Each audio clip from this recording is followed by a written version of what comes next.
It's 3 in the morning. Your eyes are open. Nothing woke you. No noise, no dream, no alarm.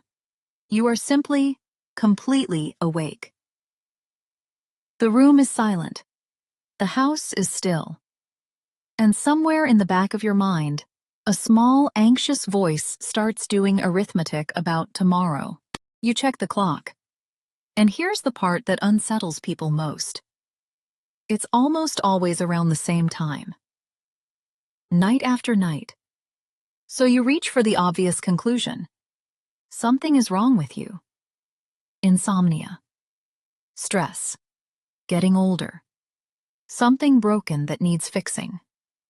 I want to offer you a different possibility. Not a comforting one exactly. A stranger one. What if the thing waking you at 3 in the morning isn't a malfunction at all? What if it's a memory? Because for most of recorded human history, people did not sleep the way you are trying to sleep tonight. They didn't sleep 8 hours in one block. They slept twice. 2 separate sleeps, with a gap of wakefulness deliberately in between, and that gap wasn't a problem to be solved. It had a name. People looked forward to it. But if this was so ordinary that it needed a name, why has almost nobody alive today ever heard of it? The answer to that is genuinely strange.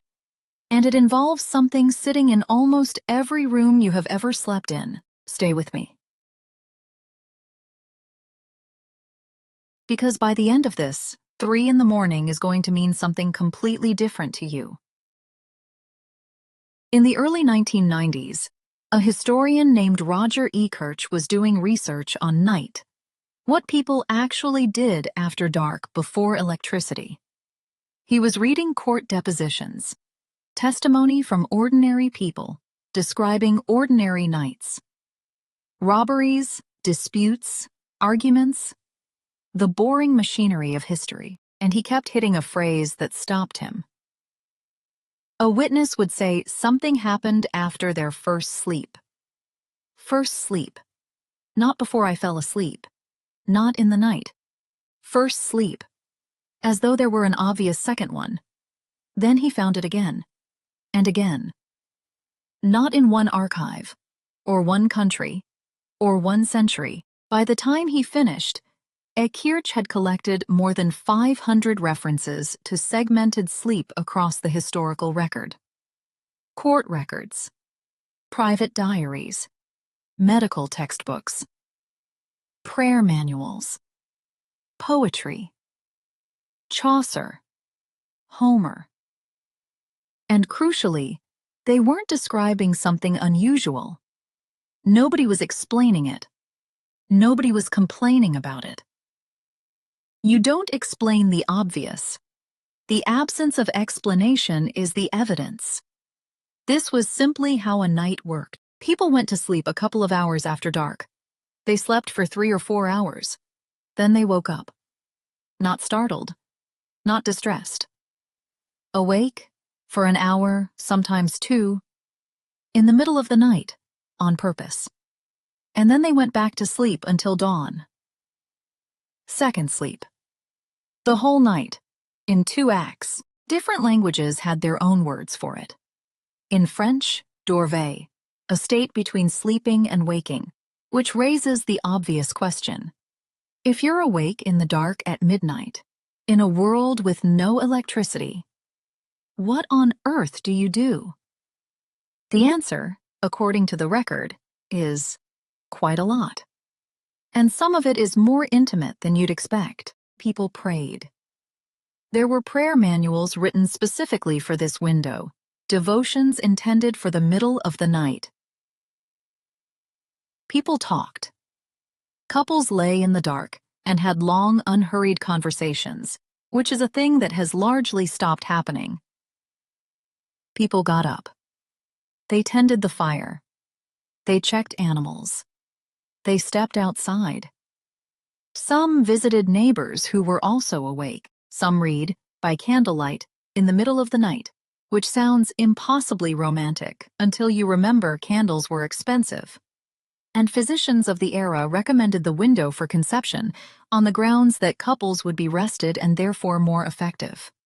I want to stay on something for a moment, because it's the part I find hardest to shake. People reported that the mind in that window was different, dreamier, less guarded, closer to the surface of the unconscious. Ekirch found that the waking period was commonly used to interpret dreams, because you woke directly out of them, with the dream still intact. We have lost that. Most people now wake to an alarm from the wrong stage of sleep, and the dream is gone before their feet hit the floor. There's also something quietly radical about the window itself. It was time that belonged to nobody. Not to work. Not to the household. Not to the church. An hour in the dark that was simply yours. And here is the detail that should genuinely unsettle you. Nobody described this as insomnia. There was no anxiety attached to it. No arithmetic about tomorrow. No lying there calculating how many hours were left.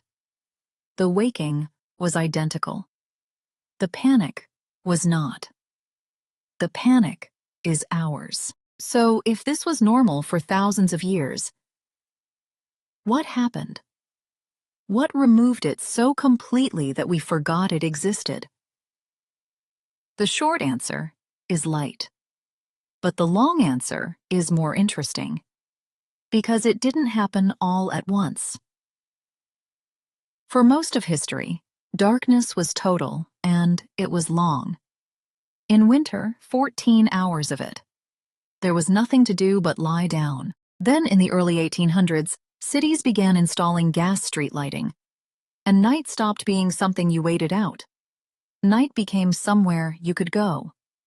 Coffee houses, theaters, streets you could walk safely after dark for the first time. Evening became social. And the moment evening became social, bedtimes started sliding later. Then the electric bulb arrived and finished the job. Because electric light is not a small version of daylight. It is a signal. Light striking your eyes suppresses melatonin. Your brain reads it as daytime and delays the entire biological sequence that produces sleep. So the night compressed. You go to bed later, you have to be up at the same time, and the available darkness shrinks, and a compressed night has no room for a gap in the middle.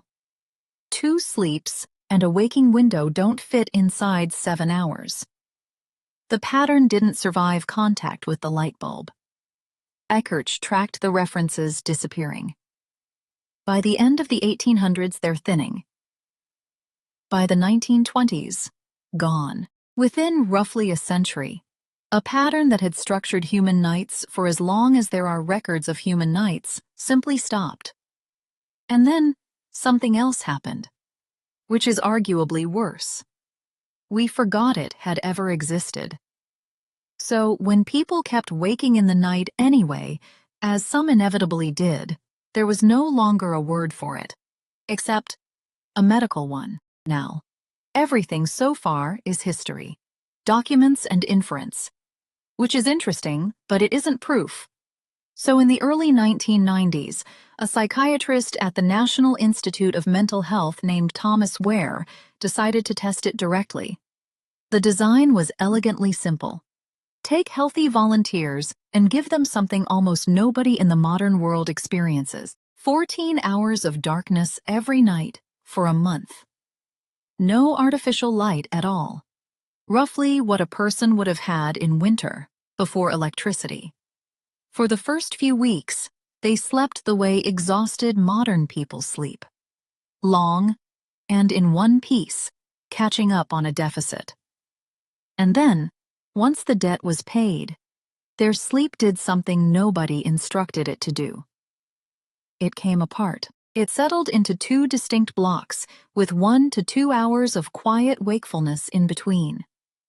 Without prompting, without being told the history, the pattern reassembled itself.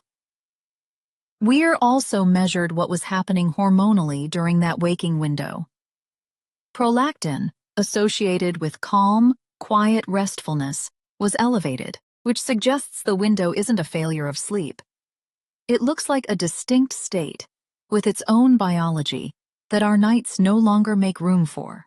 Now I have to be careful here, and I'd rather be careful than dramatic. This does not mean every night waking is an ancestral rhythm resurfacing. It isn't. Sleep disorders are real, they're serious, and they deserve real medical attention. If your sleep is genuinely wrecking your days, please talk to a doctor rather than a YouTube video. That is not what this is. But it does mean something worth holding on to. Waking in the middle of the night is not automatically evidence that you are broken. And there's a second thing, which may matter more. The panic about being awake is not the same as the waking. The arithmetic, the dread, the certainty that tomorrow is ruined, that's a modern addition. For most of history, nobody did that part. They were simply awake for a while, in the dark, in the middle of the night, and then they went back to sleep. So tonight, if your eyes open at 3 in the morning, you are not malfunctioning. You are in very, very old company. Wait. What? That's the whole channel. Stick around and stay curious.